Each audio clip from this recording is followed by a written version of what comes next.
अली नवाज अमान साहब, सदर ममलकत ने ख़त तो लिख दिया लेकिन ये कोई बाइंडिंग तो है नहीं। ऐसे लग रहा है कि इलेक्शन किसी भी सूरत में हुकूमत करवाने को तैयार नहीं है, ना ही इलेक्शन कमीशन उस तरह से विलिंग नजर आ रहा है, क्योंकि जिस तरह आपके लोगों की गिरफ्तारियां शुरू हो गई हैं, अभी देखिए ना, बड़ी खबरें आई, आमिर डोगर साहब भी अब गिरफ्तार हो गए हैं, तो वो तो लगता है कि इससे पहले कि इलेक्शन हो आपकी सारी जमात को गिरफ्तार करना चाहते हैं। आपने ये भी देखा, साथ ही शहबाज गिल के खिलाफ भी नई FIR जो पुरानी डेट्स में डाली गई हैं वो भी सामने आ गई, और हामिद रजा साहब सुन्नी इत्तेहाद काउंसिल वाले गुजरा में उनके खिलाफ भी पर्चा हो गया। पर ये तो यही काम कर रहे हैं कि फसातियत का निज़ाम है, बरीयत का निज़ाम है।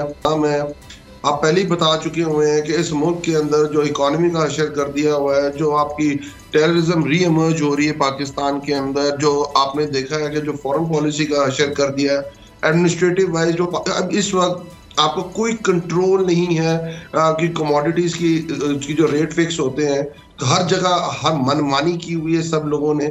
आपके सामने आपके मुल्क के अंदर रिजर्व्स खत्म हो गए हुए हैं, आपके मुल्क के अंदर गैस नहीं है, बिजली की आपकी सर्दियों में लोड शेडिंग हो रही है, अब कोई हाल ही नहीं। और इनकी तरफ देखें तो बंदा क्या कहे कि 85 बंदे इस वक्त कैबिनेट का हिस्सा बन चुके हुए हैं, आए रोज बहाना ढूंढते हैं। किसी भी मुल्क जो रात को इनके ख्वाब में कोई इनका किसी भी दुनिया का डिग्निटरी आ जाए तो उससे मिलने अगले दिन जहाज पकड़ के चले जाते हैं। पाकिस्तान का अल्लाह ही हाफिज है सर, और तो कुछ नहीं कहा जा सकता। और सेकेंडली दूसरी तरफ जो आपके इलेक्शन कमीशन है वो भी सुना हुआ है, गवर्नर्स खत लिख रहे हैं बिल्कुल क्लैरिटी के साथ। आइन ये कहता है कि अगर आप अपनी गवर्नमेंट खुद डिसॉल्व करते हैं, सिटिंग जो भी गवर्नमेंट होती है वो खुद डिसॉल्व करती है, तो सबसे पहले गवर्नर ने 2 काम करने, एक आपने अनाउंस करना है इलेक्शन डेट का, और दूसरा आपने कैबिनेट लगानी है। कैबिनेट तो आपने अनाउंस कर दी है पर अभी तक इलेक्शन डेट नहीं दे सके। ये आपका प्रोगेटिव ही नहीं है कि उसके मसले मसाइल बताना, ये चीजें ही नहीं है। आपने इलेक्शन कमीशन को भेजना है, इलेक्शन कमीशन ने देखना है और अपना फैसला दे देना, बात खत्म हो जानी है। 90 दिन से 1 दिन ऊपर होगा। आप पढ़ लें इनके दौर में जो 18वीं तरमीम पास हुई थी उसकी जो आर्टिकल 6 है और उसकी सब क्लॉज 2A है, बड़ा कैटेगोरिकली कह रही है by force, by the use of force और एनी अनकॉन्स्टिट्यूशनल वे। अगर आप कॉन्स्टिट्यूशन का सबवर्ट करते हैं, एब्रोगेट करते हैं, तो हाई कोर्ट और सुप्रीम कोर्ट की उसकी भी नई तशरीह नहीं कर सकते, उसको बाइंड कर रहा है। तो इनके सीधा सीधा आर्टिकल 6 है, पर आपके सामने ही है जो निजाम चल रहा है पाकिस्तान। अच्छा, लेकिन अली नवाज अमान साहब, अगर इलेक्शन नहीं होते 90 दिन में तो अब जेल भरो तहरीक का ऐलान हो रहा है, क्या उससे इलेक्शन हो जाएंगे 90 दिन के अंदर? ये तो कहते हैं कि हमने इकट्ठे इलेक्शन करवाने हैं। आपको क्या नजर आता है इससे, वो क्या हासिल करना चाहते हैं? क्योंकि जो हालात हैं इससे तो उनकी और ज्यादा बदनामी होगी और मुश्किल होगी। आपको तो इससे सियासी तौर पर फर्क नहीं पड़ेगा। हाँ, गिरफ्तारियां और ये सारे मामला तो हो सकते हैं। देखिए, जब भी आप स्ट्रगल करते हैं, तहरीक का हिस्सा होते हैं, ये चीजें होती रहती हैं। तहरीक के बहुत सारे स्टेजेस होते हैं, उनमें से जेल भरो तहरीक भी। अगर आपको याद हो तो 1939 और 1940 जी अली साहब की आवाज़ मेरा ख्याल नहीं आ रही। मेरा ख्याल हमारा मुनक़ता हुआ है।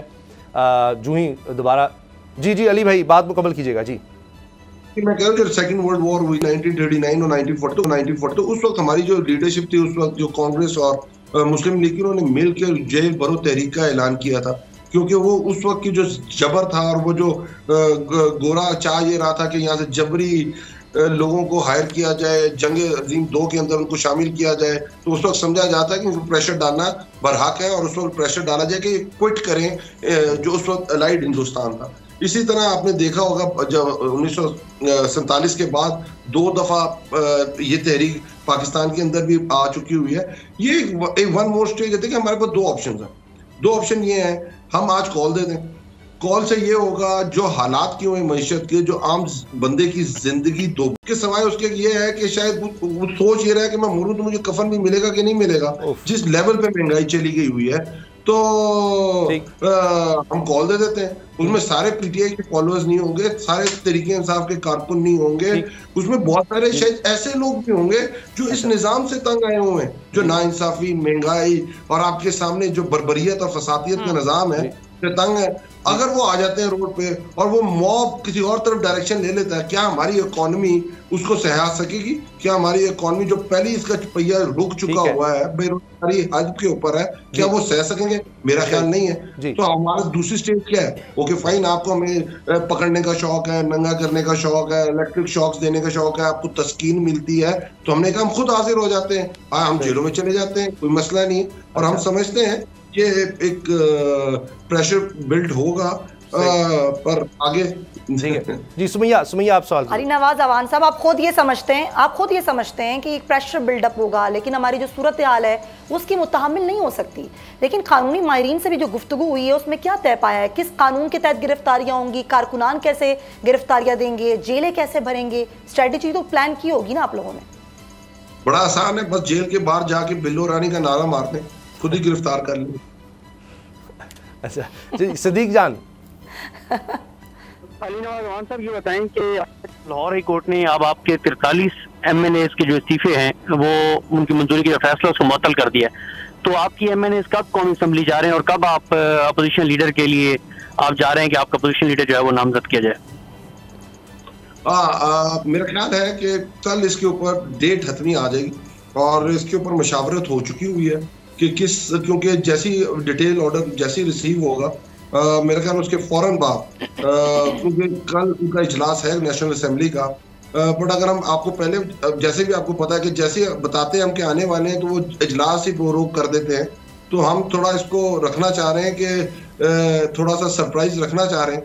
जैसी डिटेल जजमेंट आएगी आप देखेंगे अनकरीब आप नेशनल असेंबली के अंदर होंगे हमारे 44 और जो पहला काम वो करेंगे वो रिकॉग्निशन देंगे कि लीडर ऑफ अपोजिशन, क्योंकि अक्सरियत में तहरीक इंसाफ है और इसकी तरफ से होना चाहिए, तो हम एक नाम पेश करेंगे और इंशाल्लाह ताला अगर स्पीकर ने दोबारा ये ना कहा कि मुझे उसकी शक्ल अच्छी लगती है कि नहीं लगती, उसकी हाथ की लकीरें पूरी हैं कि नहीं है, वो इस काबिल भी है कि नहीं है, तो मेरा ख्याल है leader of opposition Tehreek Insaf का। अच्छा, अब ये भी खबरें आ रही हैं अली नवाज अवान साहब के कौमी असम्बली की के रुकन अभी भी नहीं है, क्योंकि अभी इलेक्शन कमीशन का ये कहना है कि नोटिफिकेशन मुअत्तल हुआ है, जो उनको डी-सीट किया था उसका, उनकी रुकनीत बहाल नहीं की गई, लिहाजा ना तो वो रुकन है ना वो मरात अभी ले सकते हैं। ये खबरें भी आ रही हैं और फिलहाल ये ज़रूर है कि ज़िमनी इलेक्शन इस पर रोक दिए गए हैं या मखसूस अरकान की तकरीर है उसको भी रोका जा रहा है, लेकिन अभी आपके 43 लोग जो हैं इनकी मेंबरशिप बहाल नहीं हुई बकौल इलेक्शन कमीशन के, जो खबरें आ रही हैं। इलेक्शन कमीशन तो आप ये कि ना PDM का ये मौक़िफ़ है, तो इलेक्शन कमीशन 14वीं जमात है। इलेक्शन कमीशन के आज तक जितने फैसले आए वो सारे सुपीरियर हाई कोर्ट ने टर्न डाउन किए हैं। चाहे वो आपको याद होगा जब हमारा 17 जुलाई का इलेक्शन था, उससे पहले हमारी रिजर्व सीट की ये नॉमिनेशंस नहीं कर रहे थे। जो लिस्ट आपके पास गई होती है वो आपका राइट होता है, और उतने रिजर्व जो लोग जिनका वोट जो नाअहल हो गए थे हाई कोर्ट के फैसले के बाद वो नहीं कर रहे थे, वो हमने हाई कोर्ट किया, हमने कराया, फिर आपने इन्होंने फैसला कर दिया। अगर आपको याद हो 40 लाख लोग कहते हैं जी फौत हो चुके हुए हैं, हम कोर्ट में गए, कोर्ट में आगे जाके कहते हैं ये टाइपो एरर है। फिर आपको याद हो अली अमीन गंडापुर को नाअहल कर दिया लोकल गवर्नमेंट इलेक्शंस के अंदर कि जी अपने भाई की कैंपेन चला रहा था, वो टर्न डाउन हुआ इनका फैसला। ये सारे फैसले इनकी इसी तरह लोकल गवर्नमेंट इलेक्शंस के अंदर इस्लामाबाद, क्योंकि आप इस्लामाबाद बैठे हुए हैं, इस्लामाबाद की आपने देखा कोर्ट ने इनको कहा कि आपने रिव्यू करना है 4A और 4C को, उधर जाके कहते हैं कानून जो अभी पास भी नहीं हुआ उसकी बेस के ऊपर हम ये इलेक्शन आगे कर रहे हैं। तो कोर्ट ने कहा मैंने आपसे ये सवाल ही पूछा नहीं था, एक एक्ट बना नहीं है, आपको उसकी बेस पे कैसे कर सकते हैं? तो वो 14वीं जमात है, इनका कोई हैसियत नहीं है इनके फैसलों की। असल ये चीजें जब आप कोर्ट ऑर्डर कर देती है तो ऑटोमेटिकली जो इन्होंने डी नोटिफाई किया था वो सिंपल से, वो अगर वो मुस्तरद हो गया तो उनकी पुरानी वाली सिचुएशन वापस आ गई है, और पुरानी सिचुएशन ये है they are the still members of National Assembly. अगर आपको ये वीडियो पसंद आई तो सब्सक्राइब करें और बेल पर क्लिक करें। खूने नाहक बहुत पी चुकी ये जमीन, अब कोई दिन में ये खून उगलने को है, खत्म हो जाएगी ये तमाशागरी, वक्त पलटेगा रोजे जजा की तरह। ये जो पेशावर में ताजा लहू है बहा, एक क़यामत करेगा फलक पर बपा। गम की सलमनाक घड़ी में बोल सानह पेशावर में शहीद होने वालों के लवाहिकीन के साथ है। सब्सक्राइब करें और बेल दबाएं ताकि कोई खबर रह न जाए।